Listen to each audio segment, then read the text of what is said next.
जय जगन्नाथ। आज क्लास संस्कृत साहित्य विषय द्वितीय क्लास। आज LTR RST TGT संस्कृत आउ PG आउ SSB जेकोसी संस्कृत प्रतियोगितामूलक परीक्षा पाई निश्चिंत यही क्लासटी हेल्पफुल रहिबो। आम सहित जोड़ी रहिबा पाई चैनल को सब्सक्राइब करंतु एवं लाइक करंतु, शेयर करंतु सांग मानकु। आज आसंतु देखिबा हमर प्रथम क्वेश्चन। एतेषु किं खंडकाव्यम वर्तते? यह मध्यरु किए खंडकाव्य अटे? Option A Meghdoot, option D Shishupalavadha, option 3 Kadambari, option 4 हंसदूत। एतर खंडकाव्य प्रथम खंडकाव्य होची मेघदूत। हंस काव्य मध्य गोटे खंडकाव्य, किंतु मेघदूत होची खंडकाव्य जहा प्रतियोगिता परीक्षामूलक पई उपयोगी। मेघदूत होची राइट आंसर ऑप्शन ए। देखिबा परवर्ती प्रश्न। नलचंपू लेखक कह? नलचंपूर लेखक किए? Option A Banabhatta, option B Trivikram Bhatt, option 3 Kalidas, option 4 Shridhar. यार सठिक उत्तर होची ऑप्शन 2 त्रिविक्रम भट्ट होउचंती नलचंपूर लेखक। आसन देखिबा परवर्ती प्रश्न। संदेश काव्य पेन कस्य प्रसिद्धि वर्तते? ए जो संदेश काव्य क्यों ये प्रसिद्धि? मेघदूतस्य, रघुवंशस्य, बुद्धचरितस्य, कुमार संभवस्य। यार सठिक उत्तर हबो ऑप्शन ए मेघदूतस्य। जीवा परवर्ती प्रश्न को। मेघदूतस्य लेखक कह? Option A Kalidas, option B Shridhar, option 3 Bharavi, option D Banabhatta. यार सठिक उत्तर समस्ते जानिचंदी मेघदूतर लेखक होउचंदी कालिदास। परवर्ती प्रश्न को जीवा। पंचरात्रकम कीदृश रूपकम मस्ति? पंचरात्रक गोटे कीदृश काव्य? आम साधारण भाव में जानिबा दरकार पंचरात्र लिखिचंदी किए? पंचरात्र लिखिचंदी भास। भासंकर 13टी रचना अच्छी। आउ से 13टी रचना भितर पंचरात्रकम होउची गोटे नाटक। यह एक ऑप्शन देखिबा, ऑप्शन ए समवकार, ऑप्शन बी व्यायोग, ऑप्शन सी नाटक, ऑप्शन 4 रूपक। यार सठिक उत्तर होची ऑप्शन ए समवकार। जीवा परवर्ती प्रश्न को।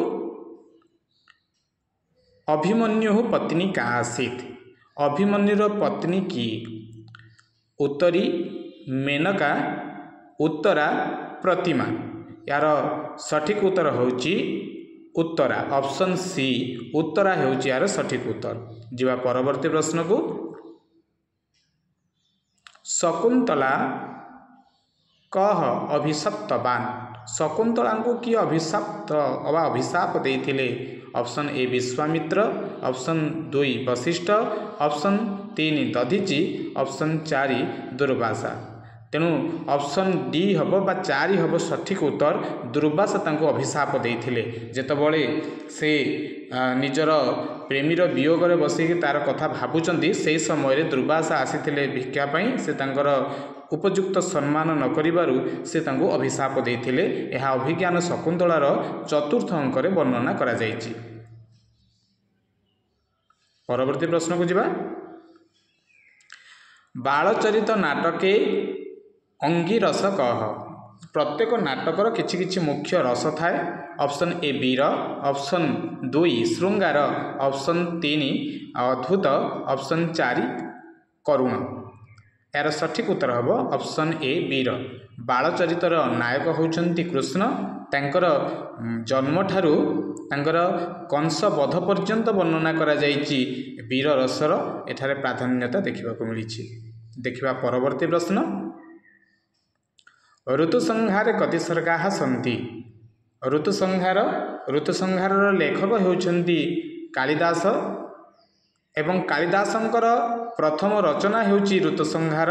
सही ऋतुसंहार रे से केतोटी सर्ग अछि ऑप्शन ए 5, ऑप्शन 2 8, ऑप्शन 3 रे 6, ऑप्शन 4 9।